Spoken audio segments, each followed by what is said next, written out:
E aí, gente, era isso aqui. Esse episódio 62 do Princípio Econômico Podcast. E hoje eu vou começar um tema que provavelmente eu vou explorar no canal mais. Pensando até em fazer um curso somente sobre esse tema. É um tema que ele é extremamente complexo, que envolve linguística, Old English, que é o inglês antigo, anglo-saxônico da vida. Que envolve geografia sintética, que envolve história sintética, que envolve aspectos econômicos de um mundo fictício, mas que também assim, com noções básicas de economia, tu consegue entender coisas que mesmo o autor não disse. E que você consegue meio que inferir no parte do contexto, do world building da obra. Que é sobre Senhor dos Anéis, Tolkien no geral, né? Quando eu falo Senhor dos Anéis, não é só sobre o Senhor dos Anéis, porque o Senhor dos Anéis acontece na Terceira Era. Eu já vou falar o que significa isso. Mas basicamente, a Terra-média tem a ver com o universo no geral de Tolkien, né? Senhor dos Anéis, Silmarillion, Hobbit, tem os filmes, tem livros, enfim. Eu vou falar apenas dos livros, necessariamente. E você vê no título, né? É economia e política da Terra-média, né? Como assim? Tem economia e política no Senhor dos Anéis? Nas obras de Tolkien no geral, que eu vou falar mais das obras no geral, principalmente Silmarillion. E sim, né? Esse é um tema chamado economia sintética fictícia. Tem dois tipos de economia sintética. Economia sintética fictícia, que são livros, por exemplo, que obviamente não existe o que está acontecendo ali. E tem aquelas que são interativas, né? Elas não existem na vida real, mas elas existem em jogos, por exemplo. Então, por exemplo, você tem sites como Play Auctions, que cataloga os valores das moedas dentro de jogos, que são chamadas de in-game currencies, ou IGCs, que tem uma paridade com o dólar. É listado sempre em dólar, o quanto, uma quantidade, por exemplo, 20kk de gold no Tibia dá quanto em dólares? Se não me engano, tava $45 recentemente. Você faz 45 vezes 6 mais ou menos, ou 5,40. Tu tem o valor em reais. Então, basicamente 20kk no Tibia tá mais que R$ 100, mais que R$ 200. Então, você vê o quanto tem um valor agregado em economias interativas que tem valor da vida real. Tanto que tem pessoas que, por ganhar em dólar nesse contexto, até algumas moedas te lastram em euro, como a própria Tibia Coin, no Tibia, tu tem basicamente transações ocorrendo nesses jogos, sites permitindo essas transações sendo mudadas para dinheiro na vida real, e você tem uma economia real que tem pessoas reais na internet fazendo rolar essas transações associadas a itens, personagens, coisa do tipo. Eu não vou falar sobre isso aqui, né? Eu vou falar sobre economias sintéticas fictícias. Então, tem as interativas, que tem a ver com transações reais, e as fictícias que têm a ver com elementos econômicos em economias fictícias, né? Que não existem. No caso aqui do Senhor dos Anéis, do legendário do Tolkien no geral. Só que uma coisa importante de eu notar pra quem não sabe sobre isso, você tem três livros que são os mais importantes em Tolkien, né? Senhor dos Anéis, que é o mais conhecido, Silmarillion e Hobbit. O Hobbit e Silmarillion, eles são uma parte pequena, perdão, o Hobbit e o Senhor dos Anéis, é uma parte pequena do que o Silmarillion vai dizer. O Silmarillion é basicamente um resumo de toda a história chamada de Arda. Toda a história do chamada também de Er, com um double dot, né? Dois pontos em cima do E. ER. Não, na verdade, EA, na verdade. EA. E, dois pontos no e A. Que esse EA é basicamente na linguística. Acho que é élfica nesse caso. Tem línguas fictícias que o Tolkien criou. O Tolkien, ele era um filólogo. Ele era alguém especializado em Old English, que é um inglês antigo. Middle English também. Tem um livro dele sobre Middle English. Então ele era um especializado em línguas que existem, né? Obviamente, mas línguas antigas. Então ele sabia sobre sueco, sobre línguas nórdicas nesse contexto. Também tem a ver com a literatura nórdica no geral. Esse sinal é bem interessante. Ele não só estudou, mas ele dava aulas em Oxford, uma universidade britânica muito conhecida.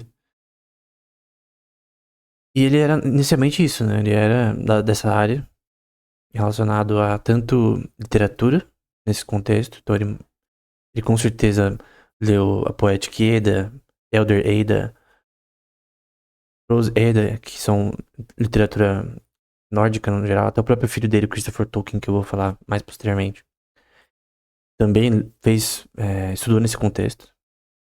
O doutorado, se não me engano, dele era sobre um conto da literatura nórdica. Eu não lembro o nome exatamente. Nórdico? Eu não lembro exatamente. Foi anglo-saxônico nórdico. Mas era uma das sagas, né? E um dos livros do Tolkien tem a ver com o Sigurd e Gudrun. Acho que é Gudrun, na verdade, as pronúncias.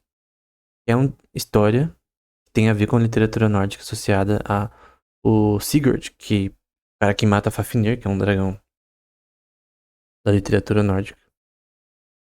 Também tem a ver com uma história relacionada ao Other Werguild, que é o Werguild da Lontra, que tem a ver com Loki, Odin e outro. Eu sempre esqueci o terceiro deus nórdico que tava ali no meio, né? É uma história muito importante que eu já falei no curso sobre economias sintéticas. Tem num canal um curso somente sobre economias sintéticas. Que tem mais de 10 aulas. Então ele estudou isso, estudou literatura anglo-saxônica e literatura nórdica no geral. Ele estudou Beowulf, ele escreveu traduziu, escreveu um comentário de Beowulf. Ele traduziu e escreveu um comentário sobre a Ballad of Maidon. Ele tem palestras sobre Beowulf, falando sobre isso. Ele lia na língua original. Eu, no momento, não consigo.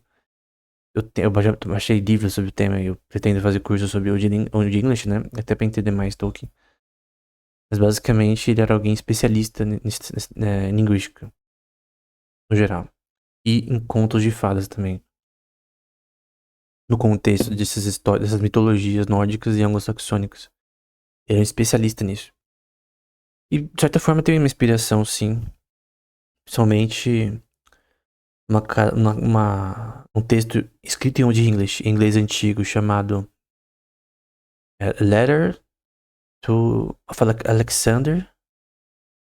Não, Letter of Aristotle to Alexander. Carta de Aristóteles para Alexandre o Grande. É uma ficção escrita em inglês antigo. Eu creio que tem versões em latim. Não lembro exatamente. Mas tem uma entrevista com o Tolkien que ele fala que essa foi a base uma das bases, assim, que ele pegou de inspiração para a obra dele. Isso tem a ver com o Silmarillion. As duas lâmpadas, por exemplo. Eu não vou entrar em detalhes linguisticamente sobre termos associados às duas lâmpadas e coisa do tipo, mas isso eu vou fazer posteriormente, talvez em outras aulas maiores. Acho que a principal aula vai ser sobre geografia da Terra-média, que é de Arda no geral, porque é muito importante, né? Tem até uma obra nesse contexto, acho que era Ambracata, alguma coisa assim, que é sobre a questão dos mapas, né? Essencialmente, principalmente anteriormente à Segunda Era. Tem uma coisa importante que eu já vou dizer. Uma das coisas mais importantes para economia é geografia. Geografia e história. E geografia, na Terra-média, ela muda em alguns eventos cataclísmicos específicos. Antes de entrar na história, eu vou falar sobre 3 geografias nesse contexto. Tem a inicial, após a música de Ainur, tá no começo do Silmarillion. Então pega lá você compra o livro Silmarillion. No começo vai falar sobre a música de Ainur, que é a criação da Ea, né, do universo, Yarda, enfim. Nesse contexto, você tem o mundo sendo gerado, né? Não gerado apenas pelo Ilúvatar, né, que eu já vou falar, mas você vai ter o mundo sendo construído pelos Valar, que são basicamente os seres mais fortes nesse contexto. E você tem o Melkor destruindo parte desse mundo ao destruir as duas lâmpadas, né? Essa é a primeira grande mudança geográfica. Gondolin, por exemplo, que é uma cidade importante que a gente vai ver, foi criada a partir disso. o vale que depois vai ser construído com Gondolin. Como uma cidade escondida, né? Tem a ver também com o mar de Helcar, no caso, mas eu não vou entrar em detalhes aqui. A segunda mudança geográfica importante é posterior à War of Wrath, que é a Guerra da Ira. Eu não lembro o termo em Quenya, que é uma das línguas fictícias do Tolkien, né? Não lembro de cor, mas tem o nome também. Essa War of Wrath foi a última guerra para destruir o Melkor no fim da primeira era. Eu já vou falar sobre essas eras. Nessa parte vai ter uma mudança grande porque os Valar vão lutar também contra o Melkor. Essa batalha vai ser tão cataclísmica que grande parte da Terra-média anterior, como por exemplo Beleriand, Terra do Tingol, que é um elfo específico, vai ser engolida. Então o mapa que você vê, por exemplo, do Senhor dos Anéis, Terceira Era, ele é muito diferente, ele é menor do que era antes dessa War of Wrath, a Guerra da Ira. Então, essas são as principais mudanças. Tem uma mudança ali também que acontece com a queda de Númenor, na Segunda Era. E na queda de Númenor você vai ter um dilúvio, né? Você vai ter uma... Como posso dizer? Não um tsunami, talvez. Porque o tsunami não engloba o país. É literalmente, imagina um tsunami gigante que destrói Númenor. Foi causada por Manwë, que eu já vou falar quem é Manwë. E também nessa queda de Númenor, além de Númenor, que é uma ilha enorme, deixar de existir, parte também da Terra-média deixa de existir, partes pequenas ali também são englobadas, né? Não lembro de cor quais são.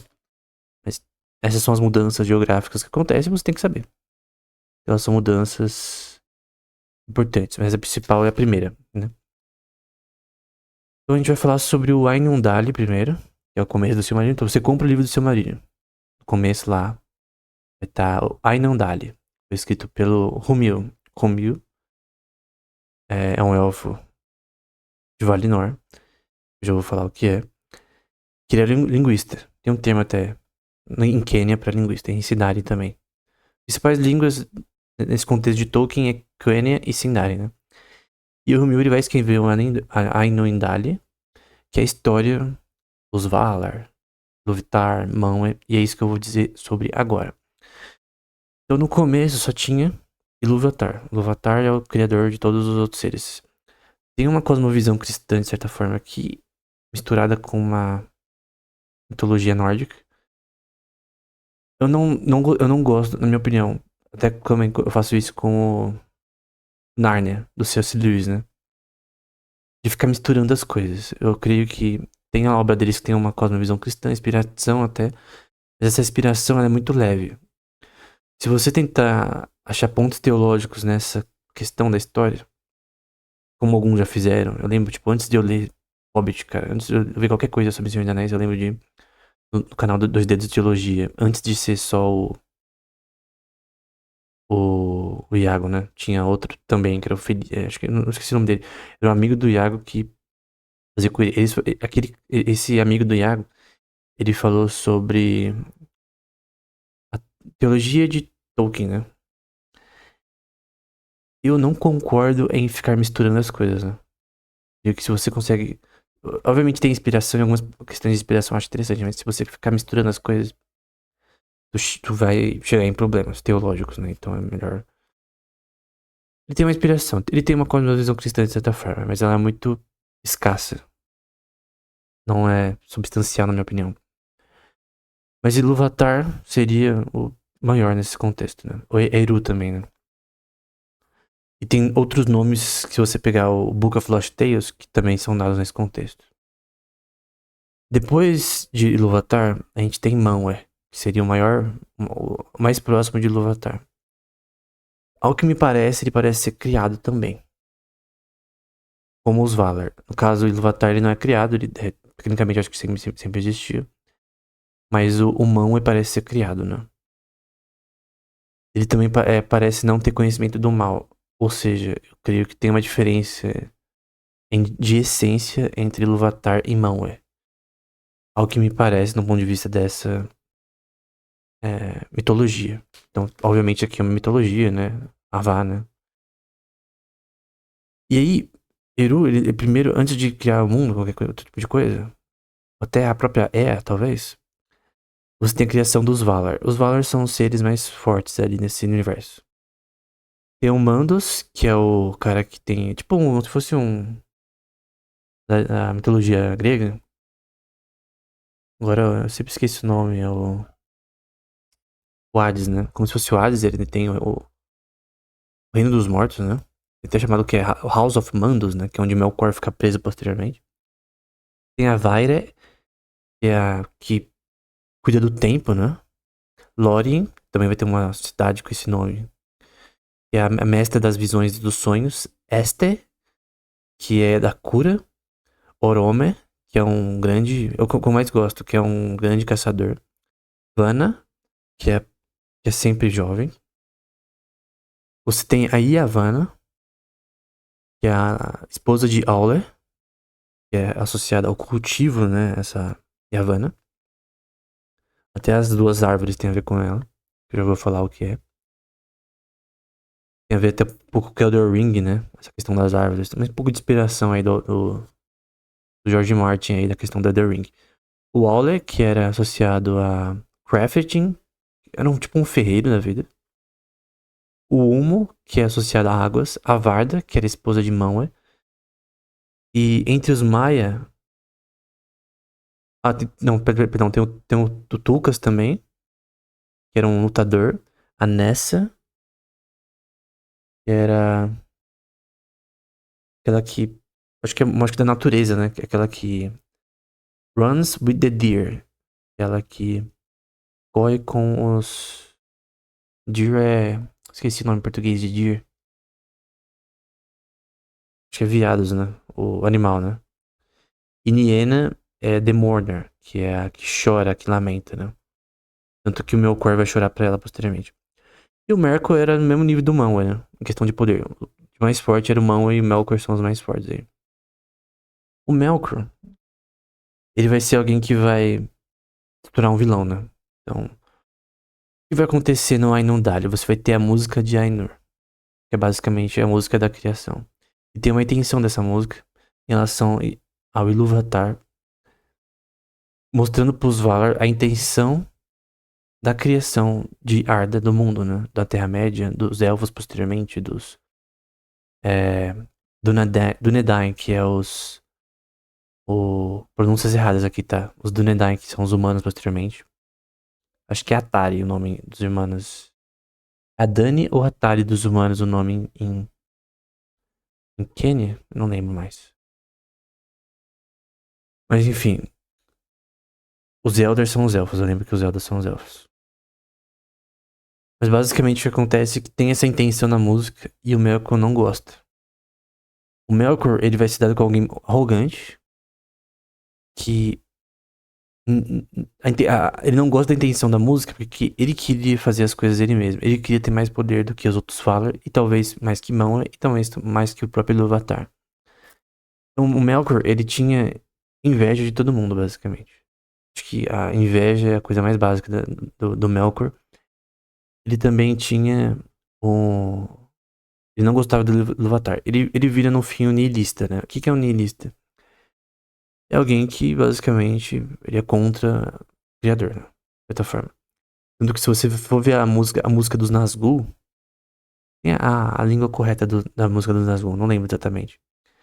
Mas na letra, os Nazgûl são tipo servos do Sauron, que eu já vou falar posteriormente. Sauron era um Maia, que era treinado pelo Auler, que vira aliado de Melkor, né? E o cara que na terceira era é o vilão, né? No Senhor dos Anéis também. O Melkor, ele vai agir contra a música de Ainur, ele vai tentar interpolar na música de Ainur, ele vai tentar criar confusão na música de Ainur. Ele é contra a intenção da criação de Eru Ilúvatar. E, obviamente, ninguém gosta disso, né? O próprio Ilúvatar é humano. O Ilúvatar, ele não age, de certa forma, tão, assim... Obviamente, ele que cria tudo, ele que sabe tudo o que aconteceu, mas ele não age exatamente de forma clara ali.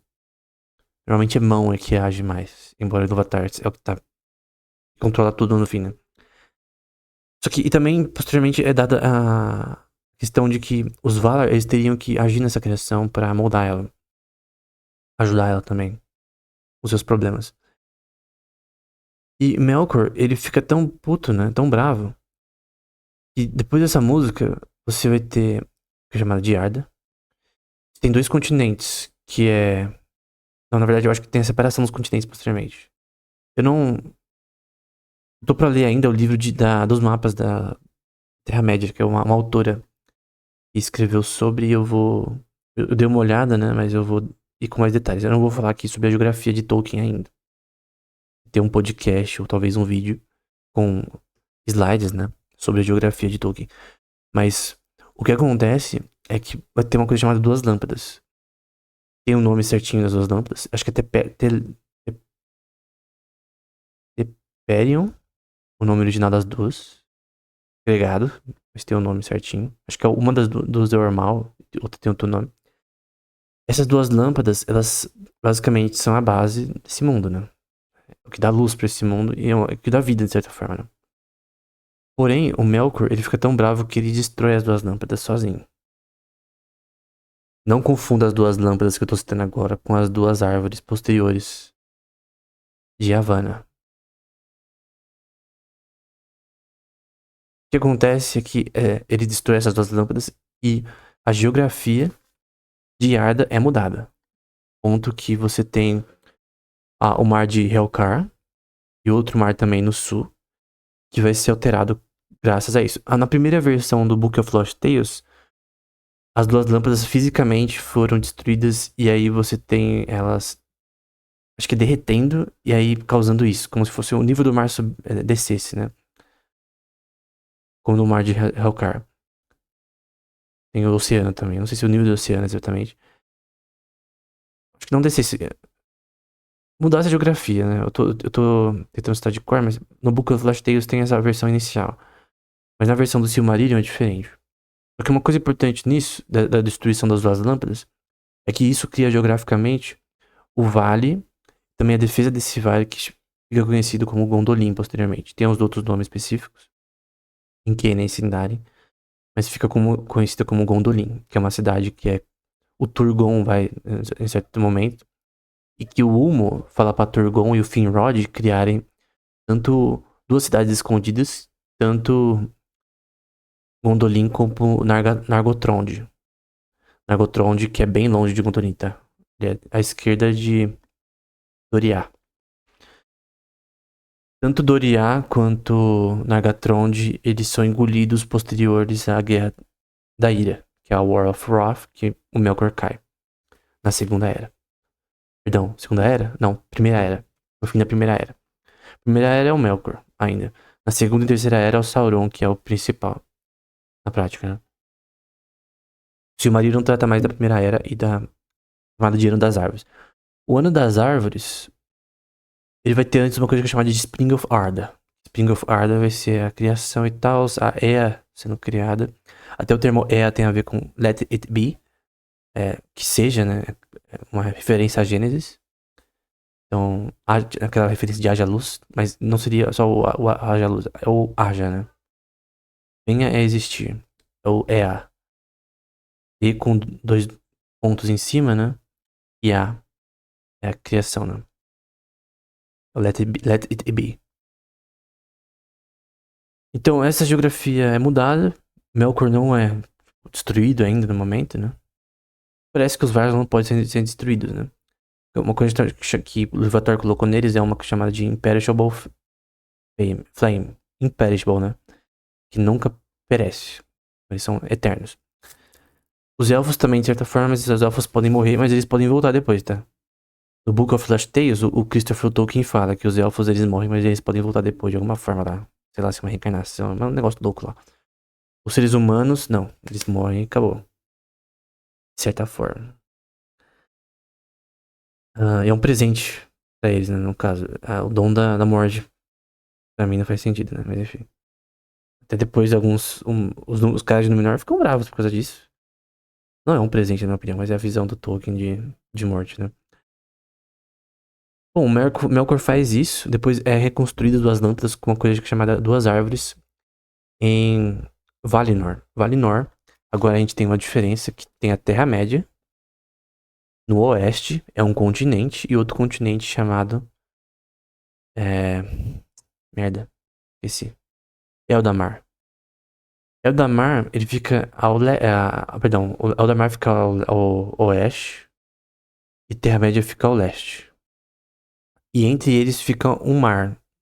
Eu creio que depois dessa mudança geográfica da destruição das duas lâmpadas, mas fica um mar entre os dois. Na geografia geral também tem uma coisa chamada Darklands. Eu não vou falar disso agora, que não vem ao caso, não tem nada ali pelo que parece. É, tipo uma certa floresta no sul de Beleriand, que também não tem nada, não é demais, né? Só tem os elfos ali específicos, mas não acontece nada ali. Enfim, tem um mar entre os dois. Geralmente tem Númenor ali, enfim. Posteriormente Torescia, que é tirada da Terra-média e vem pro oeste, mas enfim. Eldamar é a terra dos Valar. É a Undying Lands, a terra que não morre. Dessa Undying Lands, tem até no LoL, a lore do LoL também tem uma Undying Lands da vida. Nessa terra, você tem os Valar, só que ainda não existe os Elfos. Tem os Maiar também, que é o Sauron, Melian e Ossia, né? O Ossia que tem a ver com o Mori é o senhor das praias, né? Sempre esqueço que é shore em inglês. Eu vou falar praia. Praias, mas não é praia, é shore. É aquela região que fica onde fica as praias, né? Sabe quando tem o mar e a terra, né? Aquela região ali, eu esqueci o nome em português. Melian, que é guardiã do tempo, talvez tenha a ver com o Avaire, e o Sauron, que é treinado por Auler. Esses são os Maiars, eles são mais fracos que os Valar. Mas tem vários Maiar, tá? Tanto que o Melkor depois transforma vários deles em Balrogs, né? Que são monstros de fogo e tal. Em monstros e tal, dragões e coisas do tipo. O que acontece? Melkor, ele vai tretar com os Valar. Vai ter uma guerra contra os Valar. Porque os elfos vão sendo criados. A música de Númenor é uma música da criação. Há um certo tempo, os elfos nasceram numa terra chamada Cuniven, que é ao leste, ao oeste da Terra-média. Então, Cuniven não tá no mapa da Terceira Era. E não tá especificado no mapa da Primeira Era também. Mas é uma região onde os elfos nasceram. Ao leste da Terra-média. Ao leste? Ao leste. Os homens, eles vêm posteriormente do Naden, do oeste, do extremo oeste, lá pra Rum, que é R-H-U-M, se eu não me engano. Eles vêm do oeste, posteriormente se encontram com elfos. Mas primeiro tem os elfos. Os elfos, eles são imortais, né? Embora eles possam ser mortos. Com os Cuniven, perdão, com os elfos nascerem Cuniven, posteriormente, se eu não me engano, é o Orome que encontra eles na Terra, viu que eles já estavam. Os Valar não são oniscientes, tá? Eles são seres só fortes. Eles encontram os elfos. Brotou ali. Não do nada, mas brotou ali. E Melkor, ele odiava a música do Númenor. Ele odiava a intenção de Eru e Ilúvatar na criação. Então ele queria destruir os elfos. Os Dúnedain também posteriormente. Ele queria corromper os elfos. Tanto que ele cria os orcs com base nos elfos. Transformando os elfos. E os homens também, ele faz isso. Então o objetivo do Melkor é nihilista. Ele quer só destruir a intenção de Ilúvatar na criação. Ele não peita ele, o Ilúvatar, mas ele quer destruir, corromper a criação. E ele consegue parcialmente isso na história. Só que ele quer provavelmente eliminar os elfos que estão na cena ali. Os elfos não sabem que o Melkor existe ainda, que tá querendo destruir ele. E tem uma guerra entre os Valar e entre Melkor e suas forças. A fortaleza normalmente de Melkor era em Untumo, que era no norte da Terra-média. Depois Angband, que é a terra dele. Sempre ao norte. As terras do Melkor sempre vão ser ao norte. Pode ser no leste ou oeste, mas normalmente sempre vão ser ao norte. Sauron que inventou, talvez, né, de ir pro sul, sudeste, não, sudoeste da Terra-média. em Mordor, né? Que é pra onde o tá construída a torre de Barad-dûr, tá lá pela região montanhosa onde o Sam e o Frodo vão no Senhor dos Anéis. E ele constrói Barad-dûr na Segunda Era, mais pro começo. Eu não vou entrar aqui um pouco sobre a questão econômica de construções de coisas ainda. Talvez no próximo episódio. Mas tudo o que eu tô falando tem a ver com a questão geográfica e política posterior que vai fazer a primeira e a segunda era a terceira acontecer. Isso tem implicações políticas e econômicas também. É importante. Então, Melkor, ele guerreia, perde e ele é preso. Ainda a gente tá nos anos das árvores, né? Year of Trees. Melkor é preso, posteriormente perdoado, com a ajuda de Niena, que é a senhora das... The Mourner, né? Aqui, lamento. Ele é perdoado. Até ele ser perdoado, tem muita coisa que acontece. Por exemplo, os elfos já estão estabelecidos em Valinor. Tem uma migração, tá, pra lá. Porque os elfos, eles nasceram na Terra-média. O Orome descobre eles. Eles já começam a estabelecer como sociedade. Só que, posteriormente, tem uma embaixada de elfos que vão pra Eldamar. O continente dos Valar. E eles falam, vocês querem morar aqui? E muitos vão. Alguns não vão. Quem não vão são os Teleri. Thingol também não vai. Eles escolhem ficar na Terra-média. Então tem um grupo que chama de Teleri normalmente, que eles ficam na Terra-média. Os Noldor e os Vanyar, que são outros grupos, os Vanyar normalmente são louros, né? Loiros. A própria. Como é o nome? Galadriel. É loira. Normalmente é tratada de forma totalmente feminina. Com uma beldade. Bonita pra caramba. Não tô dizendo que no filme não é, né? Mas eu creio que a minha imagem que eu vejo no livro é que ela seria mais que no filme. E também no próprio o lixo da Amazon, né? Do Rings of Power. Também ela tem nada a ver. Mas o grande ponto que a gente tem que notar é essa questão de que eles migram para Eldamar. Melkor é solto. E você tem outros povos ali que é os Noldor e os Vanyar, que estão ali morando em Valinor. E já se estabelecendo como sociedade. Um período grande aí que acontece no Ano das Árvores. Eu não vou entrar aqui em detalhes por datas, mas no final desse vídeo eu vou colocar um mapa pra dar uma noção mais ou menos como funciona. Só eu dar esse vídeo fica estranho, eu vou colocar um mapa depois. No fim desse vídeo. E o time na descrição também. Pra você olhar pro mapa. Então isso acontece e você vai ter um cara chamado Fëanor. Que eu vou pegar minha cola. Fëanor, Fingolfin e Finarfin. Dos Noldor. Que vão ser extremamente importantes nesse contexto em relação à questão das duas árvores, né? Então as duas árvores são pela Yavanna principalmente e a Niena, elas acho que com o choro da Niena parece, alguma coisa assim, a Yavanna consegue crescer duas árvores uma no norte e uma no sul de Eldamar, que é o continente dos Valar. As duas lâmpadas que foram destruídas por Melkor anteriormente, eu creio que era na Terra-média, se eu não me engano. Pelo menos a versão da Book of Lost Tales era na Terra-média. Melkor destruiu. Destruiu a parte da Terra também, enfim. Mudou a geografia e tal. Porque antes do Fëanor ficar o Finarfin, você tem o Ingwe, que é o rei dos Vanyar. Finwë, que é o rei dos Noldor. E o Anwë, que depois é o Thingol, que é o rei dos Teleri. E o Anwë é o que fica na Terra-média. Com os Teleri ali. Então tem a grande migração dos elfos pra Aman, ou Eldamar, que é a terra dos... o termo, eu não lembro qual língua, mas é Endor pra Terra-média. Pra Terra-média. E Aman pra Terra dos Valar. Tem um oceano entre os dois. Pode ir de barco, posteriormente eles vão fazer isso. Trafegar de um lado pro outro. Mas depois os humanos vão ser proibidos de ir pro lado pro outro. Só os elfos vão poder, né? Então, os que ficaram também com o Enwe, o Tingo, são chamados também de Sindar. Daí veio o Sindari, né? Porque tem uma época que o Tingo ele proíbe o Quenya como língua, porque o Quenya foi desenvolvido pelo Fëanor, enfim.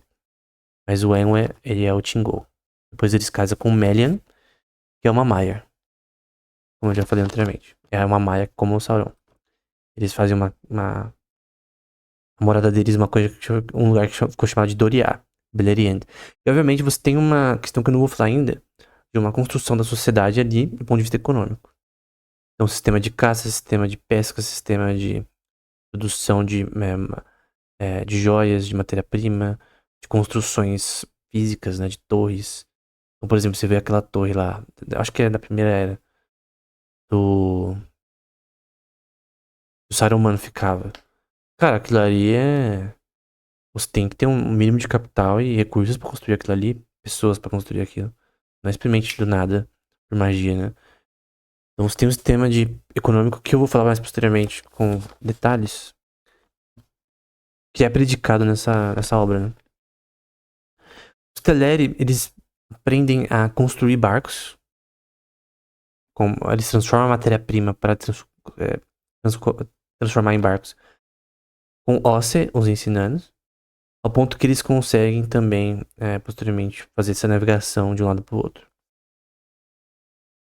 Melkor, ele é perdoado. Fëanor começa a criar... ele cria a Silmarils. O Silmarillion tem a ver com isso. São joias extremamente bonitas, né? Tem poderes de cura ou coisas do tipo associadas a elas. São joias extremamente interessantes que tem 3 ao todo. Fëanor cria elas e ele aprendeu mais ou menos com o Auler. Ele dizia que aprendeu sozinho, mas na verdade ele aprendeu com o Auler. Que é o... Que é cara de crafting, né? O Sauron também aprendeu com ele.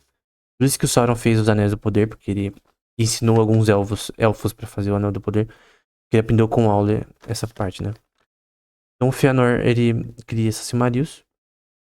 Só que ele não se dava bem com o Melkor, né? E basicamente o Fëanor, ele vai ser tratado com o Melkor e tal. O Melkor começa a tentar enganar... Somente os Noldorianos, começa a criar intrigas entre eles. O Fëanor fica bravo. Tem uma conferência lá que vai estar o pai do Fëanor, que é um Finwë. E os filhos do Finwë, que são o Fingolfin e o Finarfin também. O Fëanor treta com acho que é com o Fingolfin. Ao ponto de apontar pra ele a espada. O Mão bane por um tempo o Fëanor, porque ele apontou a espada pro Fingolfin. Por enquanto você não tem pessoas se matando ainda, né? E guerras, né, coisa do tipo. E o Fëanor ele é tipo eu não vou dizer que ele é um tipo Caim. Eu gosto do Fëanor. Pra mim, o Fëanor é o principal. É o personagem que eu mais gosto de toda.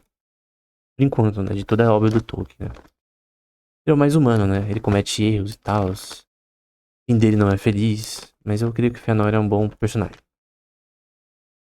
E o Fëanor ele disse que queria criar um exército. Pra quê? Não necessariamente pra lutar contra o Melkor, mas ele quer criar um exército. Ele começa a construir espadas, né? Até o próprio Auler é meio que arrependido de ensinar o Fëanor, porque ele começa a criar espada também, dá pros seus filhos deles. O Fëanor ele começa a construir não só Silmarils, não só coisas boas, mas coisas ruins. Você cria uma espada pra quê? Pra lutar contra alguém, né? Então, contra quem, né?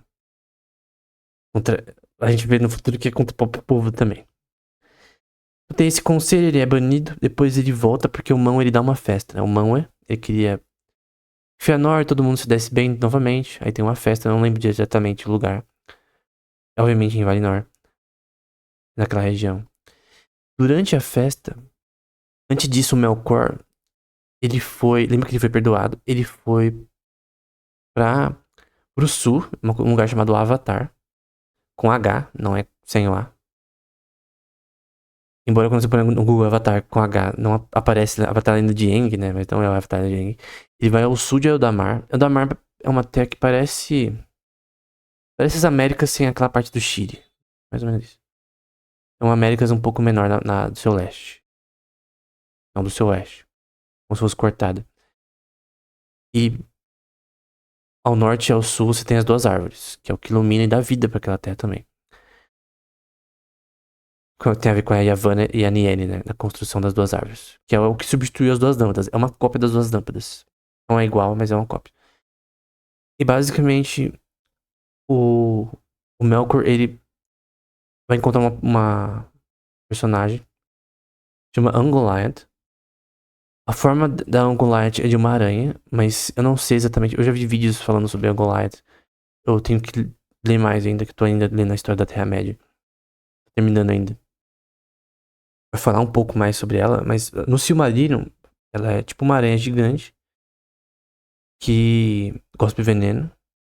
Geralmente ela vai pra Terra-média. Usando o Helcarache. Eu já vou falar sobre o que é isso.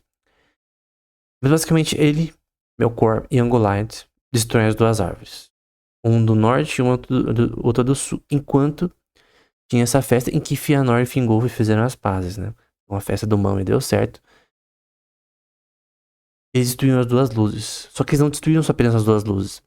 Melkor aproveitou e matou o Finwë, que é o pai do Fëanor. E Fëanor vai ser dito no livro no Book of Lost Tales que ele amava o pai mais do que tudo na vida. Mais que o marido, mais do que seus filhos, enfim. Então, o que mais vai deixar Fëanor louco da vida é o Melkor ter matado o pai dele, o Finwë. Não é a Silmarils exatamente. Pelo menos essa que é a leitura que eu vejo. Do Book of Lost Tales. E do Silmarillion também. Então o Fëanor fica muito bravo. E quer matar o Melkor, né? Ele quer pegar a Silmarils também, que as três foram roubadas pelo Melkor. E Melkor e Ungoliant, eles vão não de barco, mas eles vão de pé, né, de certa forma, né? Para a Terra-média, porque tem uma ponte no norte de Eldamar e de Arda, né? No norte de Eldamar e da Terra-média, tem uma ponte chamada Helcarache.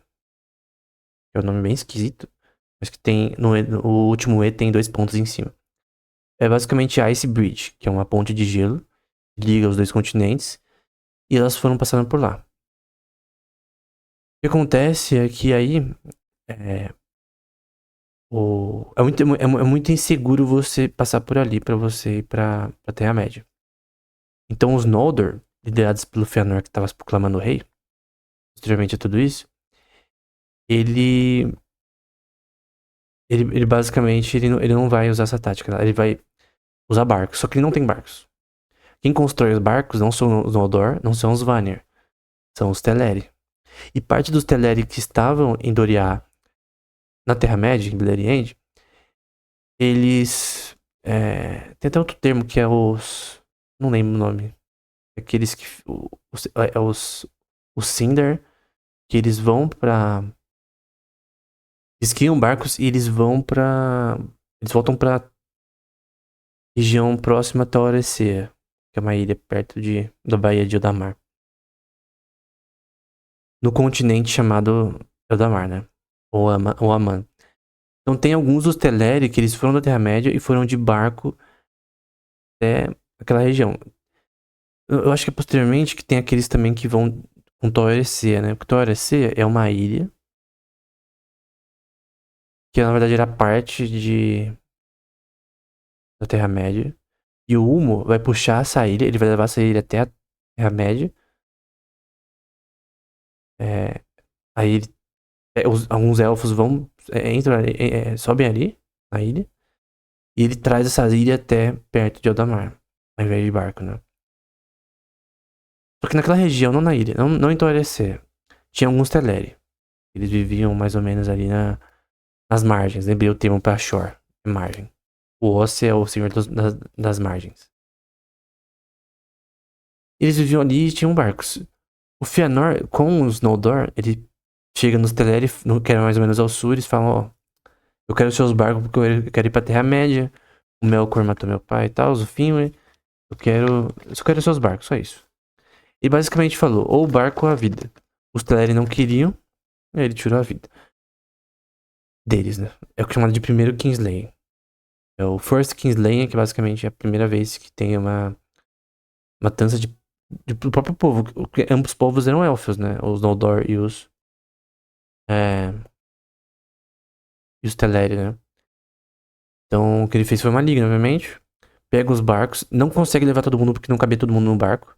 Então, por exemplo, eu acho que o Phil Golfin e o povo dele ali, a parte do povo, acho que Finarfin também. Eu não lembro se o Finarfin também, alguém me corrija se eu estiver errado. Eles ficam em Eldamar, não tem mais barco, porque nem sabe construir. Quem sabe construir barco é os Teleri. E quando ele navega pro outro lado, o Fëanor, com os que ele levou, que eram os mais aliados dele, ele queima os barcos. O que não faz sentido. Eles poderiam ter mais gente pra lutar com ele contra o Melkor. Enfim, ele queima os barcos, então não tem barco. Então, e não tem como eles fazer barco, porque eles, não tem ninguém ali dos Teleri ali pra ensinar eles.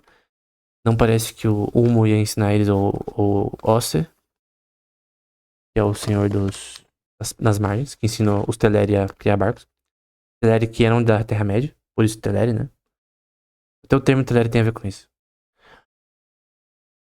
Então eles vão por Helcaraxene, então eles vão por aquela ponte de gelo, porque muitos morrem no processo. Melkor e Ungoliant, obviamente, são fortes pra caramba. Não tem problemas no processo. E basicamente eles atravessam a média, talvez putos com Fëanor, talvez. E basicamente isso é o que acontece. E assim que você tem uma migração posterior dos Noldor pra Terra-média, e vão ter países, cidades formadas pelo povo de Noldor, associado a essa primeira migração. Porque se ela não existisse, não teria essas cidades sendo criadas posteriormente. E a Yavanna, ela chega a pedir pro Fëanor antes dele ser roubado a Silmarils dele. Foi antes? Foi antes. De usar Silmarils pra salvar as duas árvores. Só que ele não aceita, né? Talvez foi um dos erros dele, né? Tava tão obcecado pela Silmarils. Se você tem na época dos Anéis, né? Segunda Era pra frente. Esse foco nos Anéis do Poder, antes era Silmarillion. Não tem como assim, não tem como fazer outra comparação, porque essas duas coisas são fortes. Essa coisa do desejo, né? Desejo por poder. Tanto a Silmaril quanto os Anéis do Poder, eles representam riqueza e poder. Até porque os 9 anéis dados pros seres humanos, pelo Sauron, eles deram poder pra esses seres humanos que viraram reis, né? Enfim. Então, o Fëanor não quis dar Silmarils pra eles, pra Yavanna pra reconstruir as árvores. No fim, o que acontece? Ficou sem árvore, então? Então, primeiro tem as duas lâmpadas que são destruídas. Tem o nome certinho delas. E o Melkor sozinho. Tem as duas árvores, uma destruída pelo Melkor e uma pela Ungoliant. E depois disso é criada a Lua e o Sol, né? The Tale of Sun and Moon. Talvez tenha uma base aí no texto anglo-saxônico. Não, anglo-saxônico não, de Old English. Chamado a Carta de Aristóteles para Alexandre o Grande, que é uma ficção. Para ali sobre duas árvores. De uma forma interessante. Então, essa é a formação da primeira migração que vai ser importante. Por enquanto não tem ser humano, tá? Os seres humanos vêm depois. Você tem já cidades sendo construídas ali. Vai ser chamado ali de West, Leste, Periente e tal. Então essa é a lógica, né? Eu digo que até aqui tá bom. Eu não contei quase nada ainda da Primeira Era. Basicamente a gente nem entrou na Primeira Era praticamente. Mas tudo isso é importante porque isso tudo formata geograficamente a Primeira Terra-média. Somente na Primeira Era. E obviamente o conto de quantidade de terras e as sociedades que vão ser formadas ali é a parte mais importante economicamente da Terra-média. Tem essas decisões políticas, sim. Nesse caso de Fëanor, por exemplo, uma decisão política. Política é sobre gerenciar pessoas. Um número grande de pessoas. É isso que é política. Decisões políticas são decisões que envolvem cidades, países, nações. As decisões do Fëanor, por exemplo, são decisões políticas. Ele se proclamou rei e queria lutar contra o Melkor. Era uma decisão que afetava o seu povo, que afetava indo para uma região que eles teriam que construir as coisas do zero. Porque tinham cidades construídas em Valinor, muito bem feitas, por sinal. Tem uma arquitetura da região que é importante. Arquitetura é muito importante em Tolkien, né? Tem aqui, posteriormente, né, você tem na terceira era, você tem a arquitetura de Gondor, tem a arquitetura de, de Mordor, né? Você tem a arquitetura dos Hobbits, né? Da Shire, né? Você tem a arquitetura de Rohan, enfim.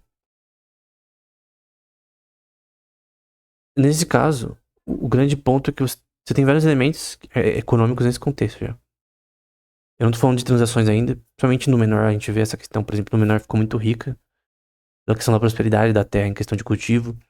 Tem partes que falam sobre cultivo na Terra-média. Tem um livro só sobre plantas da Terra-média. Um livro de 400 páginas que eu vou falar sobre no canal posteriormente. Depois que eu ler ele. Eu já tenho ele. Eu tenho que ler. A geografia também é importante. Mas isso daqui é basicamente essa protopolítica nesse tempo. Ele cria todos os efeitos. Economia sob ação humana que vão ser derivados posteriormente. Eu só derivei o começo ainda. Mas eu creio que a gente tá até aqui já tá bom. E posteriormente eu vou falar com mais detalhes. E sobre entrar mais em política, né, e economia. Mas, por exemplo, uma coisa da terceira era, na época do Senhor dos Anéis. Sabia que, por exemplo, Saruman, ele impediu relações econômicas do oeste e do leste durante durante seu controle ali naquela região, como líder do Conselho Branco ali, do White Council na época, né? Então, o Aragorn vai dizer isso, né? Que ele impediu o flow de commodities. Até o Pippin vai olhar pra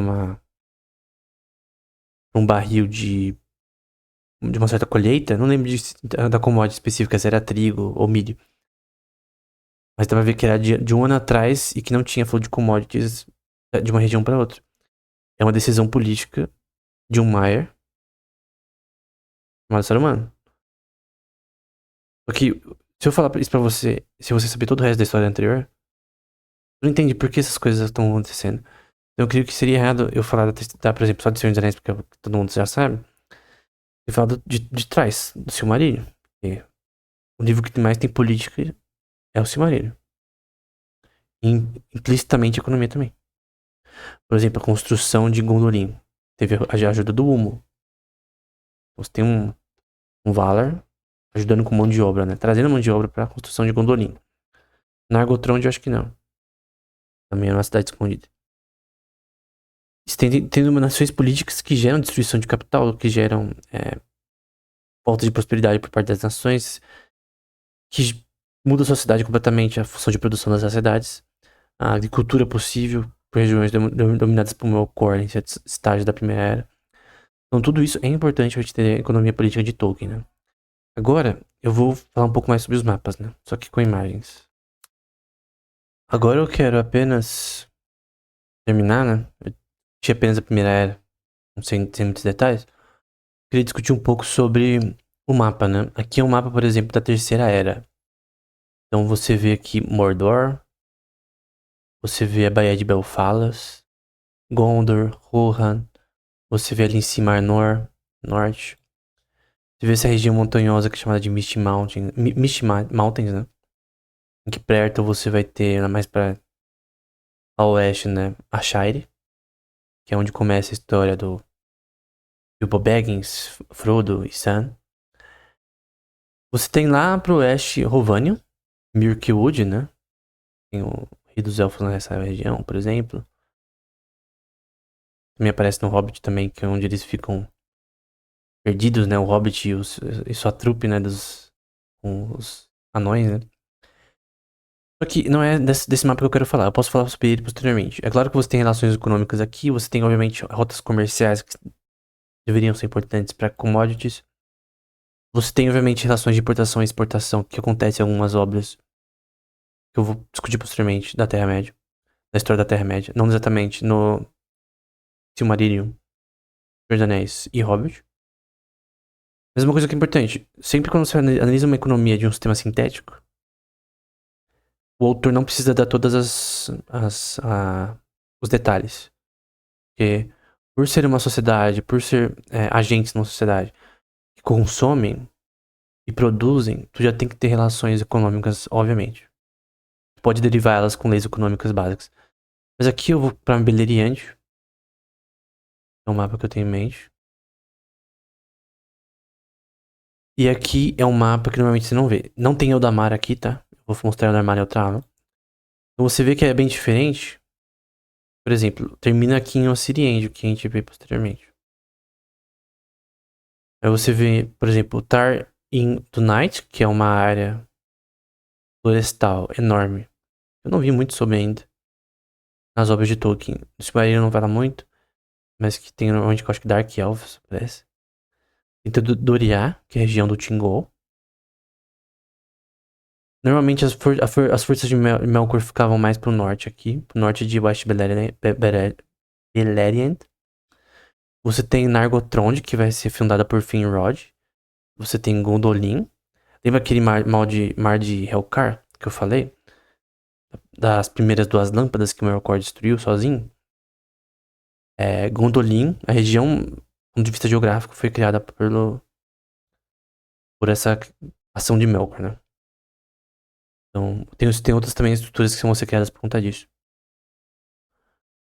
Então, os Dúnedain, eles vieram, seres humanos, né, bem do oeste, de Hum. Mas você vê que essa região aqui é a região que a gente vê. Por exemplo, aqui seria Ossiriantes, nessa região que eu tô passando com o mouse. Você vê Gondor ali embaixo. Essas regiões já existiam, tá?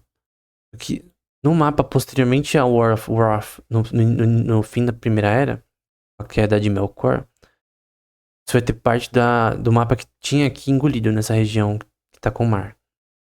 Que é o Belegar, que é o Grande Mar. E essa região vai ser essa região que a gente tá vendo aqui. Ela vai ser engolida pelos mares, né? Posteriormente durante a War of Wrath, que dura 40... Perdão. Dura 4 décadas, 40 anos essa batalha. Então não foi um processo do nada, né? Nargothrond, que passa o Yunarog, muito importante. E que o começo dele é na boca de Sirion. Tem tanto o rio Sirion, que é importante porque a terceira Kisleyen, que vai acontecer também com... Sempre é um Doriano que faz merda, né? Que mata o seu próprio povo, né? De outros elfos, né? Vai acontecer por causa de buscar Silmarils, né? Vai ser nessa região aqui. Nas cachoeiras de Sirion, que é Fó. Fó em inglês é cachoeira. Nesse contexto. Porque esse rio Nargothrond também é importante, porque vai ter uma ponte construída em Nargothrond especificamente. Que vai ser onde as forças de Melkor vão invadir Nargothrond. Melkor vai dominar praticamente tudo isso daqui. Até falas do Melkor vem, né? Depois que ele conquista Gondolin, Doriá, aí tudo começa a cair. Até ter a guerra. Que até os Valar vão ajudar, que é a War of Wrath. E o próprio Erendiel. Ele vai voando com uma mina. Não lembro o nome dela. Vira uma ave, né? Ela tava com uma Silmarillion. Aí, acho que Ulmo transforma... Acho que era um desses caras transforma ela numa ave. Que no terceiro Kisleyen ela foi vítima, né? Ela basicamente mataram todo mundo. A família dela. E aí ela tenta fugir, cai no não sei se cai no rio de Sirion, não lembro qual lugar que ela cai. No rio aí que ela cai, e aí depois ela vira uma ave, encontra o barco, que eu esqueci o nome também, do Erendil. Eles vão pra Eldamar. Ele era meio elfo, então não tem nenhum problema dele ir pra Eldamar. Que seres humanos não podem. Pede ajuda. Eles vão. Os Valar vêm pra essa região. Luta junto com elfos e humanos. Também tinha humanos no lado do Melkor pra. É tipo a última guerra, né? E aí acontece a mudança do mapa. E obviamente tem implicações porque você tem uma função de produção menor, né? Tem menos mapas, menos reinos possíveis, menos cidades possíveis. E isso implica em funções de produção menores em relação à agricultura. Porque obviamente nesse mundo fictício você tem agricultura. Tem, por exemplo, vinhas para fazer vinho. Tem produção de cerveja, tem produção de trigo, milho, várias commodities que são citadas na obra, até commodities fictícias, que são parte da culinária da região. Por exemplo, pode parecer esquisito falar de culinária fictícia, mas no próprio Star Wars tem culinária fictícia. Isso é importante economicamente, porque, por exemplo, não vou falar muito sobre Star Wars aqui, mas tem uma coisa chamada cerco de. Não, não é cerco. Acho que é a barreira mandaloriana no Star Wars, numa época específica, vai impedir flow de commodities de uma rota comercial no Star Wars, né? Isso é importante, porque você tem dependência de importações e exportações entre planetas no Star Wars, né?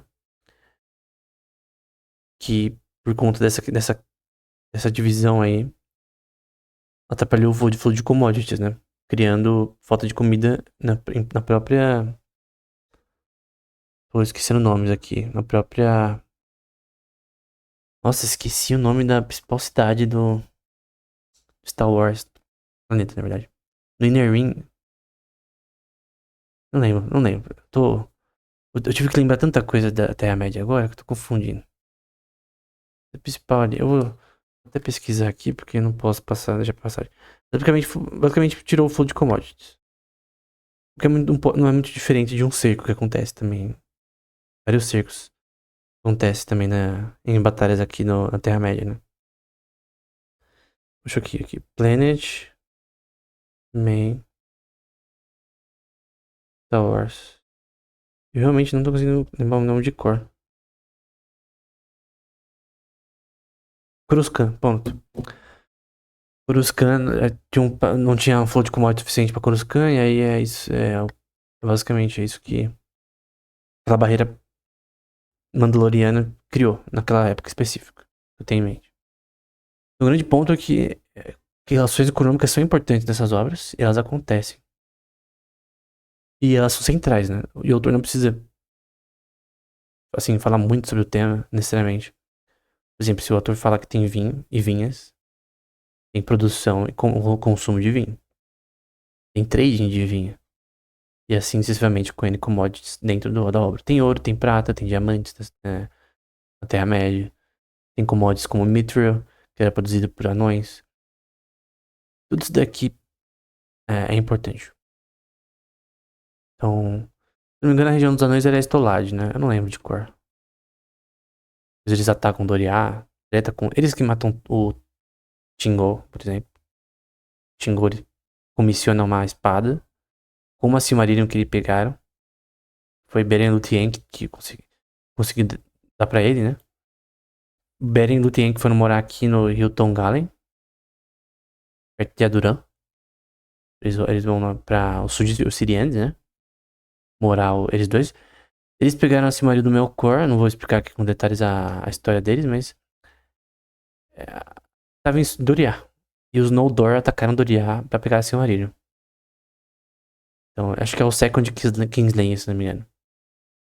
Foi em Doriá. Alguém me corrija se eu estiver errado. O terceiro foi nas Falas do Sirion e a segunda Kingslayer foi em Doriá. Então, a queda de Doriá, ela foi uma queda por causa da Silmarillion. Que foi divulgado que ela estava com o Tingol por conta que ele comissionou com os anões a criação de uma espada com a Silmarillion. Enfim. Você tem rotas aqui, essa aqui é tem a rota do Bilbo, tem as timelines também, né? Tá bugado aqui, mas tem as timelines.